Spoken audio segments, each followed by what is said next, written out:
In the stands, desperately in need of exercise, 22 people on the field desperately in need of rest. So I think it's appropriate to tell you where I think things stand. I'm going to do that with a couple of quotes. Here's the first one.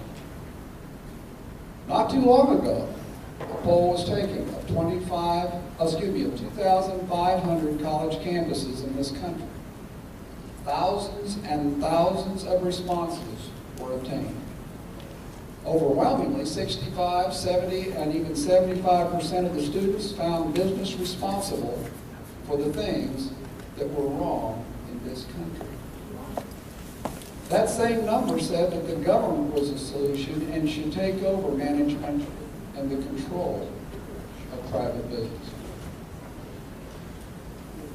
Would it surprise you to know that that's a quote from Ronald Reagan's January 25th, 1974 speech? Gerald Ford was still the president. I now want to fast forward 15 years to the day. And another quote. I've spoken of the shining city in my political life, but I don't know if I've ever quite communicated what I saw when I said it. But in my mind, it was a tall, proud city built on rock stronger than ocean, windswept and God-blessed, and teeming with people of all kinds living in harmony and living in peace. A city with free ports that hummed with creativity, with commerce, and if there had to be city walls, the walls had doors, and the doors were open to anyone with the will and the heart to get here according to our rules.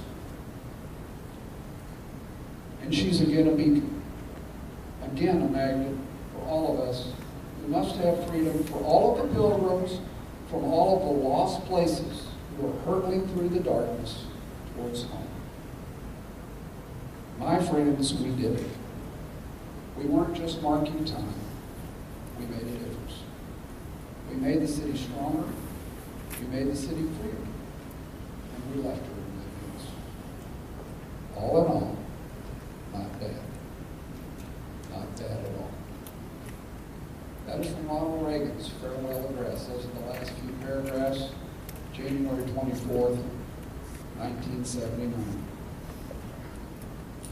The point with those two speeches, only 15 years apart, is that we have been here before, and we fixed it before. But it got worse back then before it got better. In between those two speeches was the devastation and the desolation and despondency of the Carter years.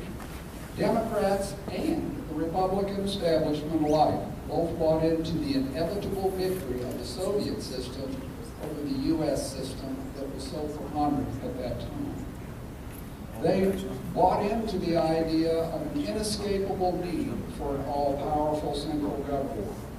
In 1979, Reaganites were disparaged in the media by the Democrats and by the Republican establishment as dangerous, as extremists, as right-wing ideologues.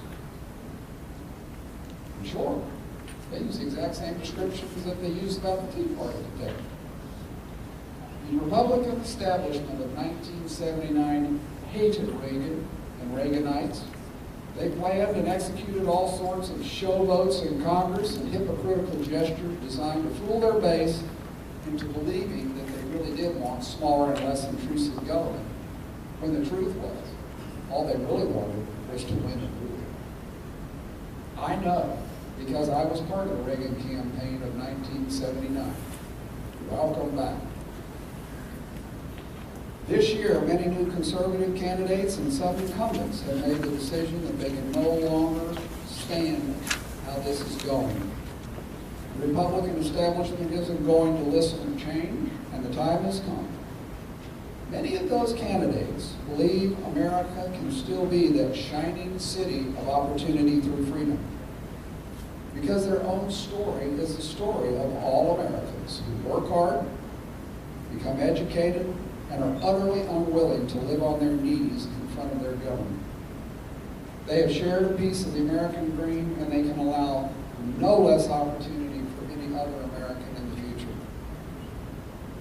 Each person in this room needs to make their own decision. Tonight, you need to evaluate whether you are willing to join the fray or sit it out. Joining the fray can mean several things.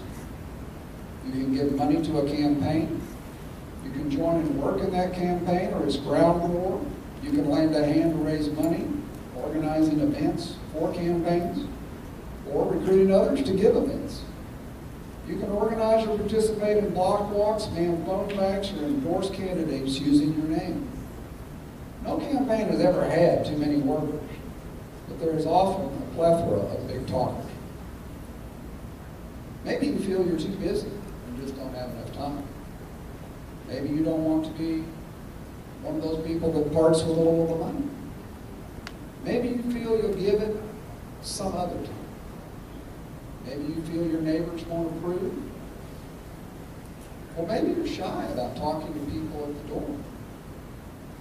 Whatever is your reason, should you decide to sit this one out, just be prepared to answer and explain to your children or grandchildren, as the case may be, when they inevitably will ask, what did you do in the fight to regain America? They'll all want to hear the new road to the sounds of the guns. And however this turns out, some of you will be able to look at them straight in the eye and say, yes, I did. Your answer to that question, though, is in your hands. Starting tonight. Ladies and gentlemen, let us begin. We have much to cover.